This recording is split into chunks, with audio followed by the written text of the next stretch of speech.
तो जब ये तंत्र किया जाता है, कोई भी तंत्र कर रहा है एक इंसान को खुद को बचाने के लिए कि उस पर कुछ भी गलत काम ना हो, कुछ तांत्रिक क्रिया कुछ ना हो, क्या प्रिकॉशंस लेने चाहिए? देखिए, सबसे बड़ी बात तो अपने इष्ट को कभी नहीं छोड़ना चाहिए जी। जितना अधिक हो सके उतना सात्विक और आध्यात्मिक रहना चाहिए, जो बहुत कम लोग करते हैं। अगर आपको सच में तंत्र से बचना ही है तो आपको अपने घर के अंदर डेली लोबान की धुनी भी देनी चाहिए। पर लोबान की ऐसे नहीं होता कि नेगेटिव एनर्जीज को भी अट्रैक्ट करती है? आप लोबान के साथ मंत्र भी तो वही करेंगे ना, पाठ भी तो, पूजा पाठ भी तो कर रहे हैं। अगर मैं उसी लोबान का इस्तेमाल शक्तियों को बुलाने के लिए करूंगी तो उससे सुगंधित होके वो आएंगी। ठीक है, यही गुलाब की इत्र माँ काली को खुश करने के लिए चढ़ाई जाएगी, और यही गुलाब अगर आप कहीं ऐसी जगह लगा के जाओगे तो उससे नेगेटिव एंटिटीज भी आपके साथ में आएंगे। तो चीज वही है, आप अलग अलग स्वरूप में ले सकते हो। कोई कहेगा वशीकरण, लोग कहते हैं ना कि मोहन से बड़ा कोई है।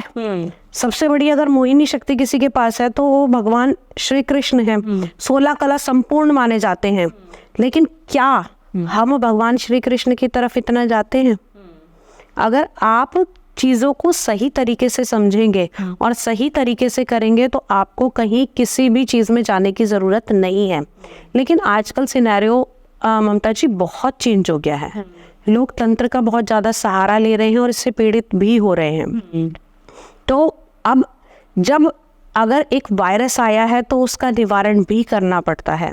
तो तंत्र के द्वारा मैं यहाँ से क्लियर कह रही हूँ, किसी भी इलीगल काम के लिए मुझे कोई फ़ोन ना करे। मैं कभी तंत्र नहीं ऐसे करती हूँ। हाँ, अगर किसी की घर खराब हो रहा है, किसी की हेल्थ पर कोई इशू आ रहा है, या किसी का ऐसा बहुत मेजर चीज़ किसी ने अगर तंत्र की है और उससे उसको बहुत ज़्यादा परेशानी हो रही है, तो उसके लिए वो मुझसे कांटेक्ट कर सकता है। अन्यथा मैं किसी और विषय में तंत्र नहीं करती हूँ। इसमें वशीकरण, मोहन, सम्मोहन, स्तंभन, लोग दूसरों का ट्रांसफर तक रुकवा देते हैं। शत्रु का निवारण, बहुत सारी चीजें होती हैं और आपको भी पता है और हम ये सभी जानते हैं कि देवी के बगलामुखी स्वरूप शत्रु का निवारण करने के लिए होते हैं, शत्रु को स्तंभन करने के लिए होते हैं। माँ कामाख्या की पूजा की जाती है तंत्र के लिए, जिन्हें विशेष माना जाता है, क्योंकि हमारी उत्पत्ति का कारण सिर्फ जो माना गया वो वही है, योनि रूप ही है माँ का, और उसके द्वारा हम बहुत सारी चीजें करते हैं, तंत्र करते हैं। अब इसके अंदर बलि की तरफ लोग जाते हैं, लेकिन मैं उन सब चीजों से बिल्कुल अगेंस्ट हूँ। मैं खुद वैष्णव हूँ, मैं खुद सात्विक तरीके से करती हूँ, और मेरे द्वारा की हुई विधियों से कभी भी किसी को ऐसा हार्म नहीं होता। सब कुछ सात्विक रहता है, इससे किसी का कोई हार्म नहीं होता। आपके पॉजिटिव के लिए किया जाएगा। तंत्र हीलिंग करी जा सकती है किसी की हेल्थ को ठीक करने के लिए, क्योंकि इसमें क्या कर रहे हैं हम, योग के द्वारा, मंत्रों के द्वारा, यंत्रों के द्वारा आपके सातों चक्रों को बैलेंस करते हैं। हमारे शरीर के हर चक्र में एक देवता का वास है, ठीक है, हर चक्र में एक एनर्जी का वास है।